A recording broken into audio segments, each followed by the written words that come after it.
The Minnesota Vikings have made another major addition to the defense here in this year's free agency, and signing Javon Hargrave, and Brian Flores has an absolute wagon to take into next season, and Kwesi Adofo-Mensah has cooked so far in free agency, and there's more moves that are going to be coming. We're going to be talking about the Javon Hargrave signing here in this video. Very quickly, before we get into it though, be sure to hit the sub button if you haven't already. We know that 70% of you guys watching right now have not, and we have a lot of Minnesota Vikings news to be covering over the next few days as free agency is well underway, and this Vikings team looks completely different. And this all comes with today's signing of Javon Hargrave. We kind of got the news for this when he was not yet released by the 49ers, and now the deal's been official. I believe he was a free agent technically for about 30 seconds. As soon as free agency opened, Javon Hargrave notification popped up on my phone, and this is what Adam Schefter had to say in that tweet. Shortly after being released by the 49ers, defensive tackle Javon Hargrave reached an agreement with the Minnesota Vikings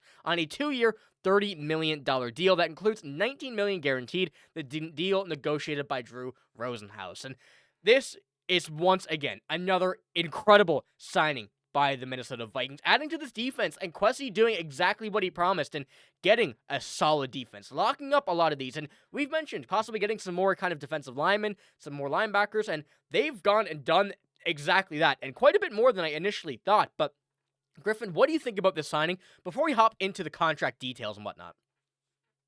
I love it. This was something that we were reporting on a few days ago on Monday when the news initially broke that Minnesota was closing in on him. It was just a matter of making it all official on Wednesday, which, hey, we made it. We're here. And right, like you said, right away, Vikings made it official with Javon Hargrave. This is a huge signing for Minnesota. We knew that we needed some interior D-line reinforcements, and now we have that in the form of Jonathan Allen, Harrison Phillips, and Javon Hargrave. This is going to be a trio that's going to be very fearsome, and now Brian Flores won't have to rely so much on blitzing and leaving us shorthanded in pass coverage. Now we can leave our trust into this defensive secondary unit that got so many turnovers, the only team that got turnovers in every single game this season with interceptions. So now we can trust in those guys more because now we have a fearsome front four that is very similar to the Williams wall that we had in the 2000s and late 90s with Kevin and Pat Williams. I can't wait to see these guys get bashing. Yeah, and, I feel like when we're looking at the contract details, we've seen so many big contracts handed up by the Minnesota Vikings, but they still have money to spend. And we're going to look at the depth chart here before we get into this, because, as you mentioned, looking at this defensive line, looking at our linebackers, looking at our secondary that is still not yet fully filled in, this defense looks incredible, and I've been seeing reactions from everybody around the league, fans and our reporters from different teams saying that this Minnesota Vikings team, this defense is going to be terrifying to play against, and it's going to cause a lot of problems for many teams, if not all, around the NFL. Because as we look, as you mentioned, the revamped defensive line, Jonathan Allen, Harrison Phillips, Javon Hargrave, and as well as Jalen Redmond there as well, who's now going to be a backup here, for at least for the time being. Jonathan Grenard, Ivan Pace, Blake Cashman, Andrew Van Ginkel. Those guys were stellar last season. Now seeing them with support around them, and of course the secondary, which still features Harrison Smith. We don't know what his future holds yet, as well as Byron Murphy Jr. being retained. Things are going to be insane, and also having Josh Metellus, who plays every position known to man on defense. This defense is going to be terrifying. But when we're looking at the contract as well, 2 years at $30 million, $15 million per season, a little bit less than what he was making in his past few seasons with the 49ers. And now, seeing him on this team at a pretty decent contract, the Vikings still have around $19 million to spend. I believe that is. Correct me if I'm wrong in the comments below, but SpotTrack don't have this updated yet. So looking at a contract like this once again solidifies the defense, adds more than what they would have gotten if they had a guy like Sam Darnold re-sign, and being able to, hold this money, spend it now, and they kind of work with what they're doing now. And I think that they have everybody they wanted locked down. I think they're looking more so now to handpick specific positions, handpick specific players to be able to fill into this situation. But Griffen, with $19 million left, how do you feel the Minnesota Vikings, how do you think they're going to feel about this? What do you think they're going to do when it comes to, of course, looking likely at the defense in this case? I feel like the offense is pretty locked up. I feel like, defensive line is pretty locked up. Where do you see this other leftover money going to? It all depends on how they view what they want to do with the draft. Now, I know the big question mark, now that we've gotten Byron Murphy out of the way, we've gotten the Sam Darnold situation out of the way, we've gotten Aaron Jones out of the way, we've gotten so many free agent signings out of the way. Now, what's the biggest question mark in Minnesota? 22, Harrison Smith. What is his future going to be? Is he going to retire? Is he going to come back for one more ride? I think obviously the Vikings have been in conversation with him and they probably know something that we don't, because they wouldn't have gone out and not gotten a safety at this point if they knew that Harrison Smith was leaving. However, I still think it leaves some time for Minnesota to go out and get a safety. They have just enough money where they can go out and get a veteran safety on a 1-year contract where they can now, when the salary cap goes up next season, they can work on an extension for that veteran if they want to keep him, or you go for a younger guy where you can still keep for a possibility at an extension, or you can sign him for an extension right off the bat with term. But I do like the idea of going out and get a veteran safety that you can bring in on a 1-year, 10, 15, $19 million deal or whatnot, where they can be that fill-in for Harrison Smith. I know Josh Metellus can play every position. He's a Swiss Army knife and a half. However, losing Harrison Smith is such a big blow that I know Theo Jackson, he impressed a lot in last training camp, but I don't entirely trust that he's ready to fill in the shoes that Harrison Smith is going to be leaving. That's going to be a massive gap to leave. It's almost like what Minnesota did last season. You brought in Stephon Gilmore on this short-term deal where he was that veteran presence at corner, and he was really solid. He was very serviceable, but now he's at the end of his road and the end of his prime, unfortunately. So now Minnesota has to do something different where they have to go and get a younger guy, and just that's what they did with Theo Jackson. However, with that, I think Minnesota does need to still consider going for veteran safety, and that's whether or not Harrison comes back or not, because I think you still have injuries, you still have other positions that you could have guys fill in for at depth. I think Minnesota needs to work on depth now as well.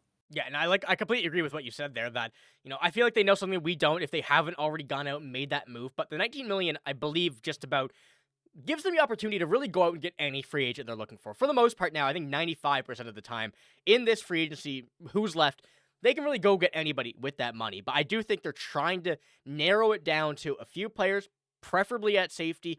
But I also do think that a lot of these defensive additions also just kind of let them say to Harrison Smith, this is what we said before the video as well, that, hey, we kind of have another run here. This is defense is not going to now kind of rely on you. We're going to have help around you, but you're still going to be a huge piece of this. And as this defense is getting better, this is a great opportunity to come in here and have another look at, where we were very close to last year. And I think that's going to be a big thing for Harrison Smith. I don't think he wants to retire. I really don't. His body I don't think wants to retire either. I think it's just something that, is going through his mind like, hey, I've been here for so long. Look where we've gotten. Look at this team. Is it time to hang it up? And there's something telling me that he's saying no. I can't. I just don't see Harrison Smith being a guy that wants to give up when they're this close. So hopefully this is the case, and hopefully we do kind of see at least some sort of that reaction. But with that money and with the additions that the Vikings have made here, because remember, looking at, of course, this incredible defense that is currently highlighted by these two players here from Leighton Goldeck. Or Glodek, sorry. The NFL let Brian Flores get Dallas Turner, Jonathan Grenard, Andrew Van Ginkel, Jonathan Allen, and Javon Hargrave. I can't imagine this will go well for other teams in the league. If we look at this, also add, Harrison Smith, Byron Murphy Jr., all the other guys that, have been here for a while, can definitely put into this list. Teams are not going to be excited to play the Vikings. As last year we saw this defense, not be as stacked as what it is now and still put up insane numbers. I'm genuinely so excited to go and see how this defense is going to come out and play next season. I'm almost more excited to see the defense on the field than the offense. And I know that's probably not the best idea because we want to be scoring touchdowns, but this defense scored quite a few touchdowns too last year, and I'm so excited to see this team kind of go out here. Once again, instead of franchise tagging Sam Darnold, the Vikings signed Aaron Jones, Byron Murphy, Jonathan Allen, Javon Hargrave, Will Fries, and Ryan Kelly trenches. Now, of course, this is a bit more than what we would have paid for Sam Darnold, but it goes to show that exactly what we've been talking about the entire lead up to free agency of missing out on Sam Darnold, not paying him, gets you this set of additions here. This is just something that, was so important to the Vikings that they had to get done, and they absolutely made the right decision. But Griffen, as we look at this here, and of course, these additions being one of the top in the NFL in this free agency so far, how are you feeling about this? And obviously, we kind of spoken about this here a bit so far over the past few videos, but now that we kind of actually get a good sense of what Kwesi did, what he said he was going to do, this is insane. This is genuinely insane. Yeah, Kwesi cooked. He cooked up a nice meal for us. It was a nice 3-course meal. He went out and got everyone he wanted to go and get, with still some leftovers on the table where, hey, we can go out and get some more if you want some. If you want some dessert, want a cherry on top, we can bring that for you too. So I think Minnesota still has the room to do that as well. And it's like you said, with not franchising Darnold, people were talking about the idea of tagging and trading him. Even if you tagged and traded him, you weren't going to get a return anything like that, even remotely. And if you had have signed him, maybe probably what, two or three guys on that list we probably could have gone out and got, maybe. But now we have it all set for the future instead of just one more magical Cinderella run year with Sam Darnold with the extension that they might have given him if they did do that. It could have been Kirk Cousins 2.0, where we see where that got Atlanta right now. But now I think Minnesota, they're trusting in their rookie. They're ready to just go forward. And I think as far as this defensive scheme, like I said, we saw a lot of blitz schemes with Brian Flores. But I think now with this defensive front, we're going to be able to see a bit more of a relaxed Vikings defense that isn't going to be all puckered up and really tight in there, right? Just ready to try and jam the play right at the first second, because they're going to be going up against quarterbacks who now have seen a full season of what Brian Flores likes to do with blitzes, and against more veteran quarterbacks who will know how to counter these. We saw how much they struggled against the best veteran quarterbacks in Matthew Stafford and Jared Goff last season. So how are you going to counter that? Well, we went out and got guys that are actually going to get home without sending extra guys. We'll get more turnovers. We'll be feared for once in a long time, ever since the days of having Danielle Hunter, Everson Griffen, and all those guys. DJ Wanham, he was awesome for his short stint as well.